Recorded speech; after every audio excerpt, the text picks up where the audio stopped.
My name is Jason. I've been a fan of Lego for pretty much my entire life, ever since I was a little kid. I had a little bit of a dark age, from my mid-teens to my mid-20s, which is, fairly common when you're a guy my age. I really got back into it in around 1999 when the Star Wars Lego sets came out. I'm sure that's a common story as well. And I've been a pretty hardcore AFOL ever since then, for the last 20 years. And about 5 years ago, I decided that I needed to refresh my online Lego persona. I was using various different handles on various different places, and I wanted to kind of consolidate my online presence into one brand, I guess, if you will. And so I came up with JK Brickworks. The J is, of course, for my first name, Jason. And the K is for my partner, Crystal. There she is, putting some models together in our camper van in New Zealand before the Christchurch Brick Show. And she actually wishes she could be here, but unfortunately she has a real job as a teacher, and she has a hard time taking time off during the school year. Oh, thanks, she'll really appreciate that. As for me, I guess in recent years, how I've enjoyed Lego as a hobby over the last 20 years has changed a lot. It's kind of evolved. But most recently, over the last few years, I guess I've kind of been associated with building kinetic sculptures and mechanical creations and, some Mindstorms robots, et cetera, et cetera. I've also been extremely lucky to have been involved in 2 successful Lego Ideas projects, one being the maze that came out a few years ago. Thank you. Thank you. And of course, the second one being the pop-up book that I collaborated on with Grant Davis. Yes, I wish he was here, actually. It would have been great to see him again. And it was actually because of this signing event that I'm here today. I managed to run into Dave while I was down there, and we got to chatting, and he was like, hey, have you ever considered coming to BrickCon? And of course I had. BrickCon was pretty much my bucket list con. Ever since I've been going to conventions in the early 2000s, I've wanted to come to BrickCon. So it's amazing to finally be here. I've only heard good things about it. And, we got to chatting, and he says, oh, well, maybe BrickCon can make that happen. And again, thanks to BrickCon and the Brothers Brick for sponsoring me to be here.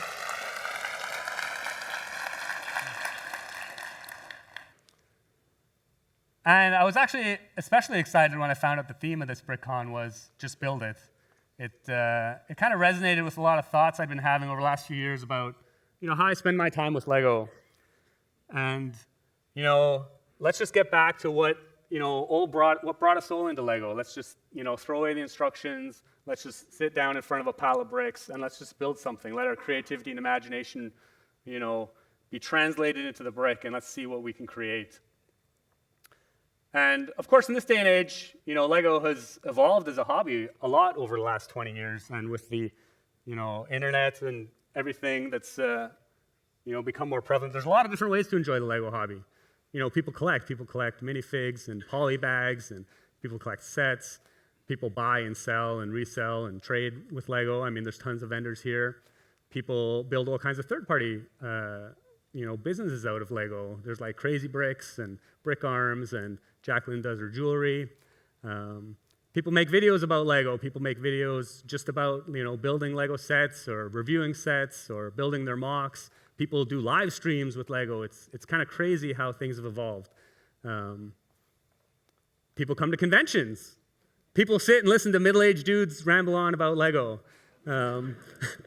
Here is Crystal and I at BrickVention in Australia, which I would highly recommend anybody go to. It's a fantastic event. Not as good as BrickCon, obviously, but but I do a lot of the stuff I just mentioned, and it's all really great. It's really great that the hobby has evolved to a point where people can engage with Lego and enjoy Lego in many different ways. But what I really enjoy the most about Lego is, of course, building. Building like when I was a kid, just sitting with the bricks in front of me and seeing what I can create. And back then, of course, there was no internet. There was no making videos, at least for our family anyway. This isn't actually me, by the way. This is my younger brother, and you can probably tell how important Lego was as a toy to us by the fact he's wearing a Lego Club t-shirt. And he's pretty proud of what he's created here.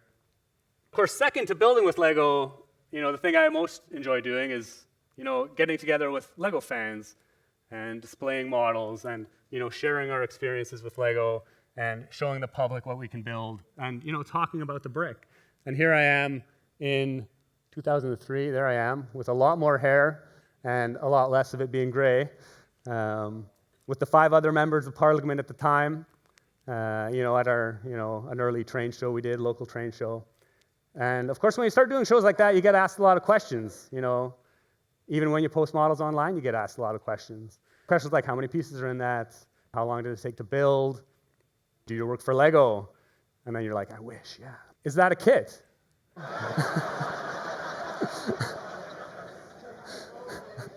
I'm sure he's been asked this many times, and I can't wait for the time when Dan releases that as a kit. I'd love to see it. I'd love to see, I'm sure somebody would buy it. I'd love to see the instruction manual for it. How do you build that? That's a question I get asked a lot, and I'm sure many of you have as well. How do you build that?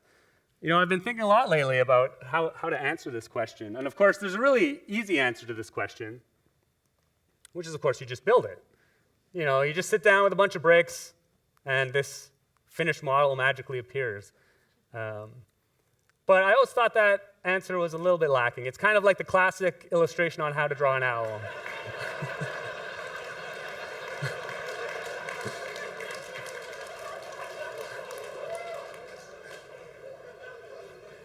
There's a little bit of a gap between step 1 and step 2.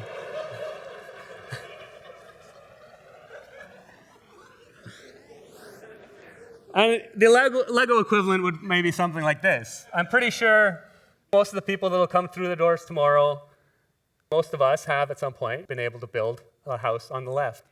And just in case you don't, there is a 7-minute tutorial video on YouTube on how to build this house. And if you want the link, just come see me after the talk and I'll give it to you. But of course, how do people get from being able to build a house on the left to being able to build a house on the right? Which, of course, was built by Mike Doyle, a very famous artist in the Lego community. He's got a couple books out and stuff.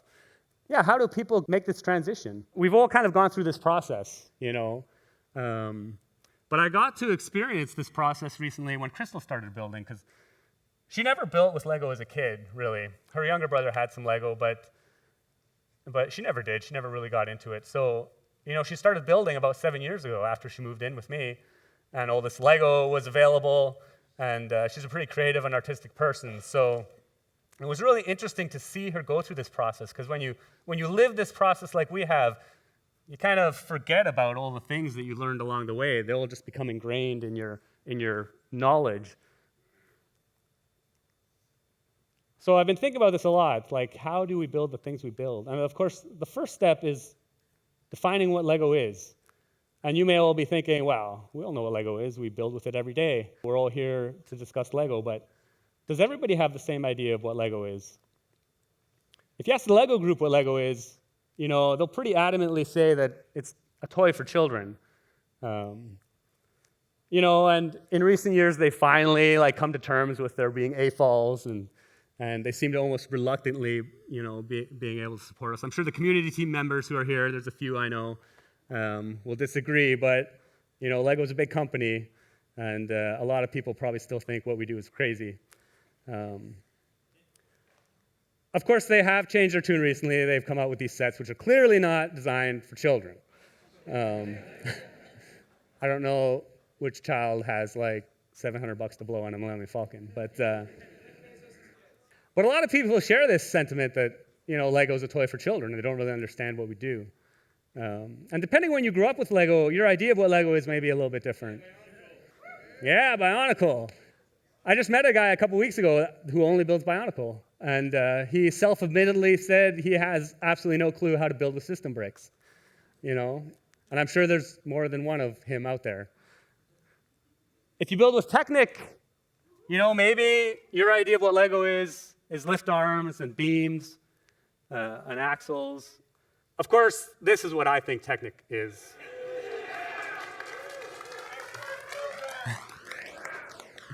This is like, I think, one of the first real sets I had when I was a kid. And I want studs on my Technic bricks.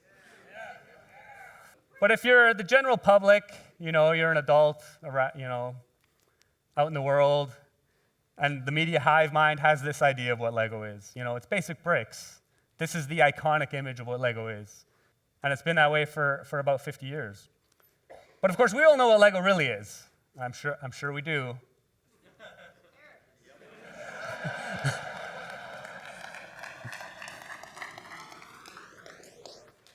Actually, it's a highly sophisticated interlocking brick system. And it was funny when I was watching this movie, I laughed just like everybody else when he says this, ha ha ha, look at him, he's, Lego's meant to be a kid's toy, and, he's taking it way too seriously. But the funny thing is, he's absolutely right. Lego is an enormously complex and sophisticated building tool. And I think a lot of people don't understand that. Like, how many times do you hear this? Or see this, or does somebody say this? That doesn't even look like Lego. I mean, actually, this just happened to me when I walked through the building the other day. Did anybody want a piece of that BrickCon cake that's on the table out there? I mean, I was actually severely disappointed when I got closer, and I was like, oh, man.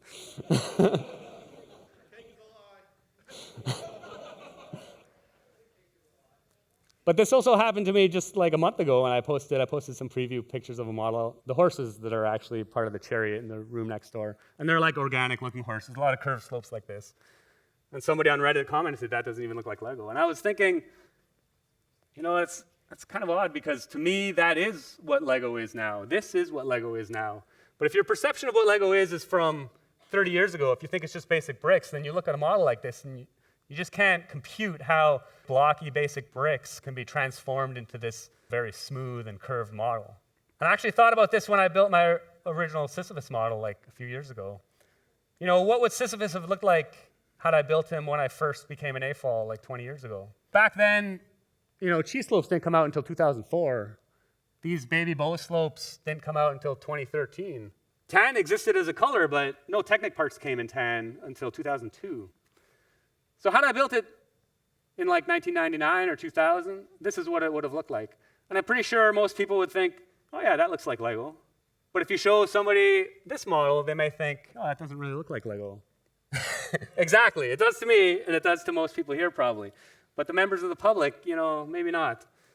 And when I built my Apollo model just this year, there's a bunch of stuff in here, pieces in here that only came out in the last few years. These quarter round 1x1 tiles, which are awesome. These wedged baby bow slopes. There's a 2x2 wedge plate up here. Lego is constantly evolving. They're constantly coming out with new parts to make us able to build these, fantastic creations. And if you don't keep up with like all the latest sets that are coming out, or religiously follow new elementary, like it's easy to fall behind. Your idea of what Lego is, can become obsolete almost. So it's important, how do we build the things we build? It's important to know what pieces exist. And of course, along with knowing what pieces exist is how to use them. At some point, everybody discovered snot, and not the snot that you find in garage sale halls. You discovered all these building techniques and how to use them in your own models. And where do you find out that gravity and friction are perfectly valid connection mechanisms? Where do you find out that you can wedge cheese slopes into a tight space to create these super intricate mosaics? Like, how do you find out whatever the heck is going on in this model? I actually had the pleasure of meeting Simon just last week. And, he had some of his models, and they are phenomenal models to behold in real life. But as you can imagine, he will freely admit that they're not the most stable things in the world. But they're pretty impressive looking, and I can't even begin to think about how he's done some of this stuff. But where do you learn how to do all this?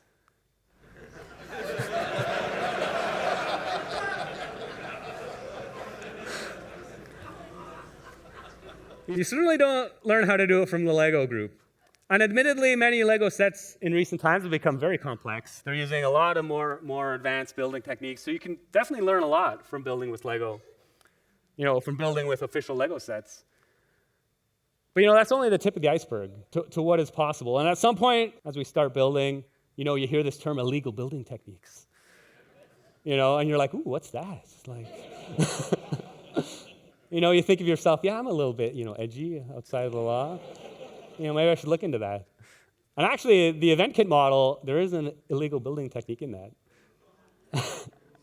I challenge you to find it and let me know.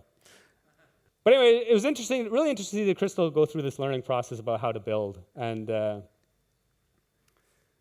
I went away for a weekend for some reason. I can't remember why. And, she was kind of bored. And like I said, she's pretty creative and artistic. And she decided to dip into the Lego and, just start building and see what she could build. And this is one of her first mocks, the Onceler house from the Lorax. And I got home and I was like, oh, that's pretty cool. And I'm like, oh, you decided to build it in old dark gray. And I was like, that's a bold choice. What if you want to use a new piece or something? You're not going to be able to get it in old dark gray. And she, of course, looked at me and was like, what? There's 2 dark grays. She had no clue. And so part of learning, what pieces exist is learning what pieces no longer exist. Learning what colors no longer exist. Learning all of the things involved with the whole Lego part palette. And of course, she cheated because, of course, when she started building, she had access to this. So she did not have to go through the pain of building a collection, which is, of course, is a question that, we get asked a lot. Where do you buy your Lego? And of course, when people ask us that question, they're really asking, where do you buy cheap Lego? But there's a whole art and a science to buying Lego, right? Analyzing bulk lots and garage sale hauls and figuring out how to pack pick-a-brick cups and, hunting down sales, how to make the most of shop at home with gifts with purchase and such. And but of course, no matter what, at the end of the day, you're going to have to fork over some money to build your collection. But there's so much involved when I saw, how much information I had within my brain about building with Lego and how, Crystal just didn't have all that experience, that it got me thinking that, it's an incredibly technical skill to build with Lego. And so much so that you could almost, have a university level course on the whole, process of building with Lego, which is kind of what we have here today. Why these conventions, why BrickCon is so important.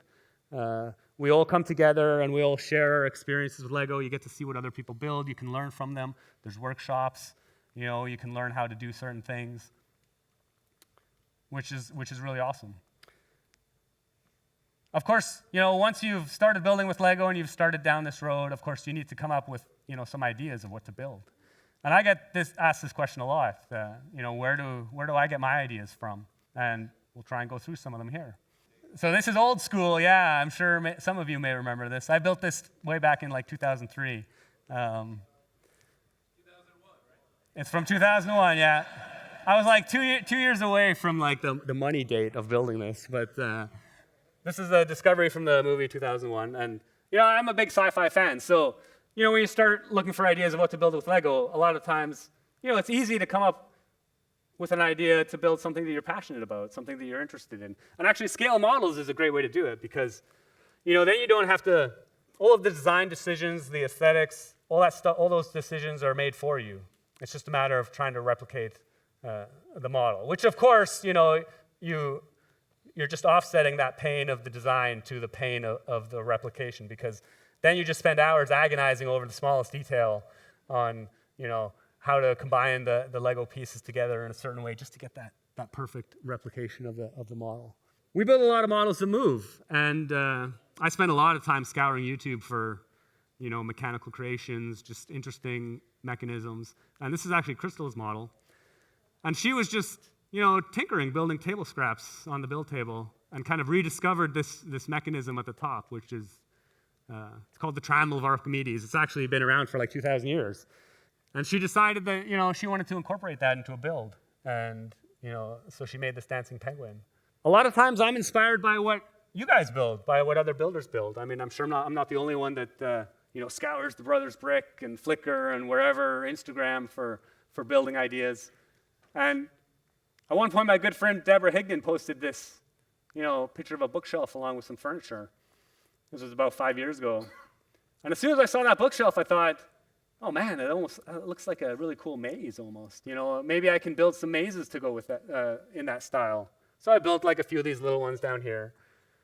And then I thought, oh, maybe if I make the mazes bigger, I can run some balls through them. And then 3 weeks later, I had this, which is my original maze model.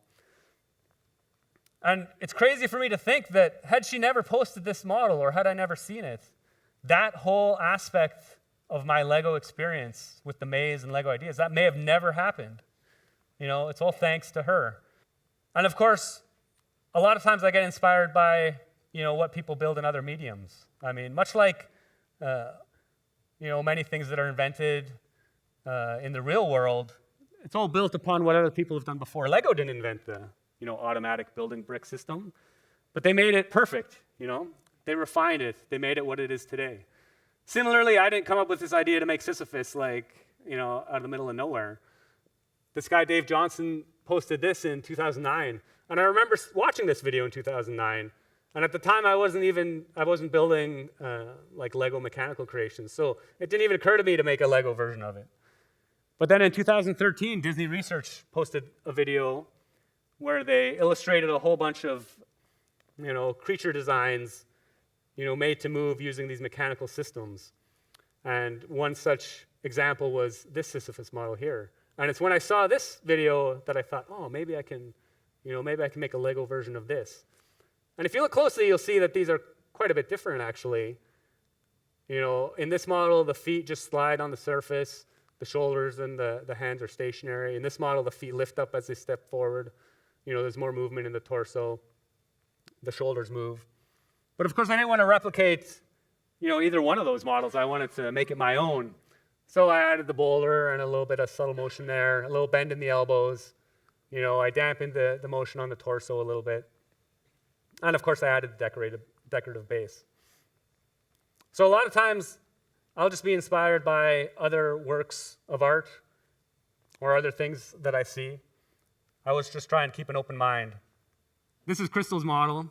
And sometimes you can't really explain how your own creativity and imagination will come up with ideas. People have been trying to explain how the human brain works, for many years. Well, forever, probably, pretty much. But this is her illustration of what happens inside the mind of a Lego artist. And as you can see, it's just full of all these creative, imaginative ideas. If you happen to be in Billund in the next year, you can actually see this model in the Masterpiece Gallery there. It's highly recommended. Lego House is a great experience. And of course, people also ask me a lot, how do I actually just physically build the models? What's my design process? What's my build process? And of course, I always just build the finished model perfectly, like the first time.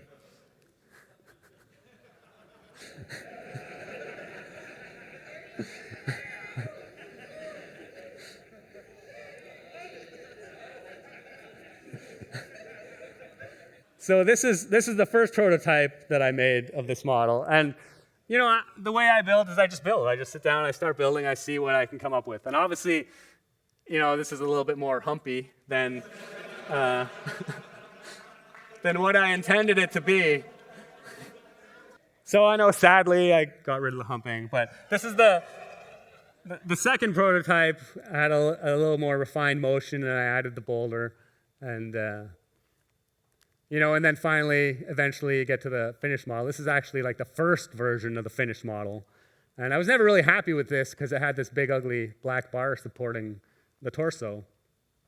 And I think we can all appreciate that sometimes models are just never finished. Like, I'm sure there's still people, finishing off models next door for tomorrow. And I was never happy with this, but I released instructions for it, and it gained some popularity. A lot of people built it. But then a couple of years later, I finally, revisited it, and not much has changed externally, but the internals are completely different. And now I have this transparent bar supporting the body. So one thing I learned early on is to never get rid of a prototype before you make the next one. Because all of a sudden you'd be like, you have this nice prototype working and it's like working the way you want it. And then you're like, oh, but I want to change a few things. So you kind of you build the next prototype and you take apart the first one and then you forget how it actually worked. So these are all of the prototypes which all existed concurrently for my canoe model. There were 5 of them in all. The bad thing about this style of building and design is that you need a crap ton of parts. But I find it works best that way for me. Of course, Crystal builds completely differently. Like I said, she's pretty artistic and creative, and she cares more about the look of the model. So she'll often do all of the design elements ahead of time. So for this model in particular, she had the head completely built, all of the interior elements designed the way she wanted, and then she came to me and she said, oh, by the way, I want this head to open up and all these things to come telescoping out of it. And I was like, oh my God. Like, it was an absolute nightmare trying to retrofit, a mechanism into the model. Finally, she's learned a lot, and I've been trying to train her. So when she built her pooping Easter bunny, it poops chocolate eggs. She was smart enough to, come and ask me first for some help with the design mechanism. So we built a obviously very accurate replication of the digestive tract of a bunny before she actually started working on the bunny itself. So what does this all mean? Building with Lego is a very complex task, and there's a lot that we know, there's a lot of things we've learned on our journey to building with Lego. And when people come and ask us tomorrow, how did you build that? I'd encourage you to share your stories of how to build it, but also encourage them to just build it. That's how we all started our journey. We just started with a bunch of Lego bricks. We started building with them. We let our imagination, our creativity, guide the way, and we built some incredible model. Maybe the first one wasn't incredible, but it started us on our journey of learning. And tomorrow, if you can encourage somebody to just build it, to just start building, then maybe you'll inspire the next generation of AFOLs, and maybe we'll see them here at BrickCon again in the future. And that's pretty much it. Thanks for listening to me.